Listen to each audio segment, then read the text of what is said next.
दोस्तों नमस्कार, मैं राम सूरत यादव। क्या एक और सुप्रीम कोर्ट से प्रधानमंत्री मोदी को और बीजेपी को और चुनाव आयोग को एक बहुत बड़ा झटका लग सकता है। ये बात हम इसलिए कह रहे हैं कि आप देख रहे हैं चुनाव अभी चल ही रहा है। अभी 3 चरण का चुनाव शेष बचा हुआ है, लेकिन इससे पहले ही पहले चरण के चुनाव को लेकर के और दूसरे चरण के चुनाव को लेकर के मामला सुप्रीम कोर्ट में पहुंच गया और सुप्रीम कोर्ट में मामला ले जाने का काम जो है एडीआर संस्था ने किया है। क्योंकि आपने देखा है कि पहले चरण के चुनाव का जो ऑफिशियल जो है परसेंटेज जो आंकड़ा दिया गया वो 11 दिन बाद दिया गया और पहले चरण का चुनाव 19 अप्रैल को हुआ था, दूसरे चरण का चुनाव 26 अप्रैल को हुआ था, लेकिन दोनों का आंकड़ा जो है 30 अप्रैल को दिया गया। इसी मामले को लेकर के एडीआर संस्था ने जो है सुप्रीम कोर्ट में पहुंच गया है और सुप्रीम कोर्ट में जो है एडीआर संस्था की तरफ से वरिष्ठ वकील, जाने माने वकील प्रशांत भूषण ने अर्जेंट मामले की सुनवाई करने की मांग की और जिसे चीफ जस्टिस ऑफ इंडिया ने एक तरीके से स्वीकार कर भी लिया है और अब उस पर मामला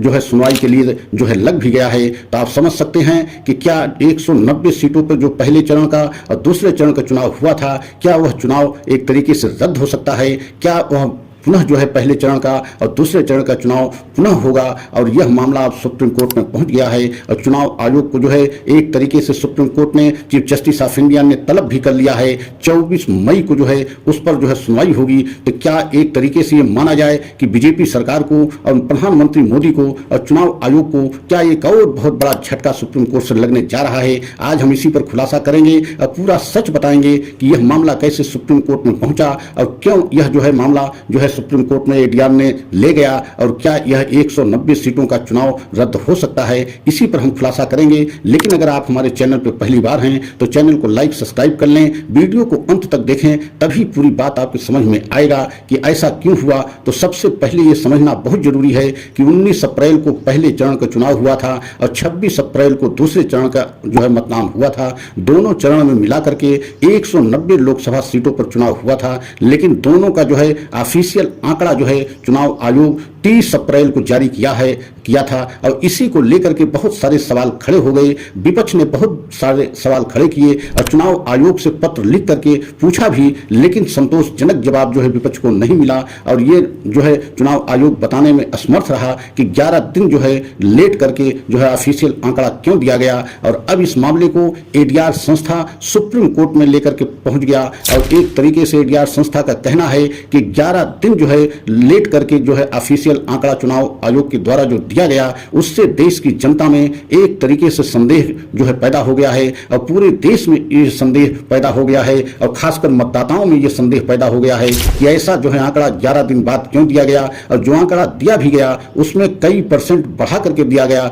मतलब 1,16,00,000 वोट जो है उसके मुताबिक बढ़ गया, जो मतलब जब वोट पड़ी थी और उसके बाद जो 11 दिन के बाद आंकड़ा दिया गया उसमें 1,16,00,000 वोट बढ़ाया गया। इसका मतलब है कि चुनाव आयोग क्या कोई बहुत बड़ा खेला किया या किस तरीके से इतना लेट किया गया, इसके पीछे का रहस्य क्या है, राज क्या है? इसी बात को लेकर के एडीआर संस्था ने सुप्रीम कोर्ट में याचिका दाखिल की। एडीआर संस्था की तरफ से वरिष्ठ वकील, जाने माने वकील प्रशांत भूषण ने DY Chandrachud chief justice of India के सामने अर्जेंट सुनवाई करने की मांग की और जिसे जो है अर्जेंट सुनवाई के लिए चीफ जस्टिस ऑफ इंडिया ने जो है याचिका को स्वीकार भी कर लिया और 24 मई की जो है तारीख लगाई है और उसमें चुनाव आयोग को अब पूरा जवाब देना होगा। अगर जो है सुप्रीम कोर्ट संतुष्ट नहीं हुआ, डीवाई चंद्रचूड़ की बेंच जो है संतुष्ट नहीं हुई, तो ऐसा लग रहा है कि 190 लोकसभा की सीटों पर क्या दोबारा मतदान होगा। अगर ऐसा होगा तो चुनाव आयोग के लिए बहुत बड़ा झटका माना जाएगा और चुनाव आयोग के लिए ही नहीं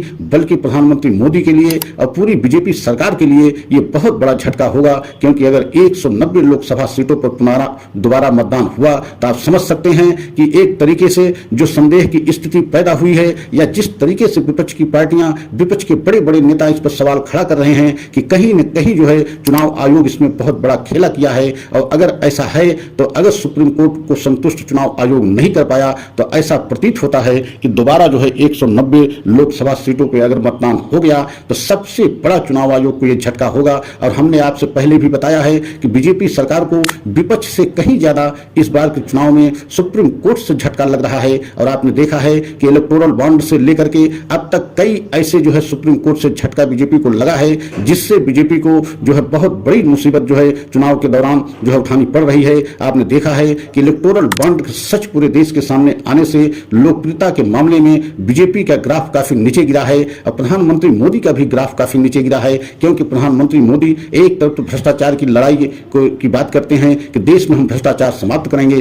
और दूसरी तरफ जो है उन्हीं के ऊपर इतना बड़ा इलेक्टोरल बॉन्ड का सच का खुलासा होने से एक तरीके से बीजेपी के ऊपर स्वयं भ्रष्टाचार का लेवल लग गया। और अब 190 सीटों का लेकर के पहले और दूसरे चरण के मतदान को लेकर के जिस तरीके से मामला सुप्रीम कोर्ट में पहुंचा है, उसको देखते हुए तो ऐसा प्रतीत हो रहा है कि सुप्रीम कोर्ट भी बहुत जो है गंभीर है इस मामले में। और यही कारण है कि चुनाव के बीच में ही अर्जेंट सुनवाई के लिए अगर सुप्रीम कोर्ट तैयार हुआ है तो कहीं न कहीं इसमें कोई मामला ऐसा गंभीर दिख रहा है, जिसकी वजह से डीवाई चंद्रचूड़ जो है अचानक जो है एक तरीके से इस मामले को लेकर सुनवाई के लिए तैयार हुए हैं और 24 तारीख लगी भी है। और जबकि आप जानते हैं कि 5वें चरण का चुनाव, 6ठे चरण का चुनाव जो है 25 मई को है और 5वें चरण का चुनाव जो है 20 मई को है, मतलब चुनाव चल रहा है। इसी बीच में अगर सुनवाई हुई, कोई बड़ा फैसला सुप्रीम कोर्ट से आया तो बहुत बड़ा झटका चुनाव आयोग के लिए लगेगा और बीजेपी सरकार को लगेगा। अगर हमारा आपको यह वीडियो अच्छा लगा हो तो लाइक सब्सक्राइब करें, कमेंट के द्वारा अपनी राय अवश्य दें। अगला वीडियो पुनः लेकर के आएंगे। जय हिंद, जय भारत।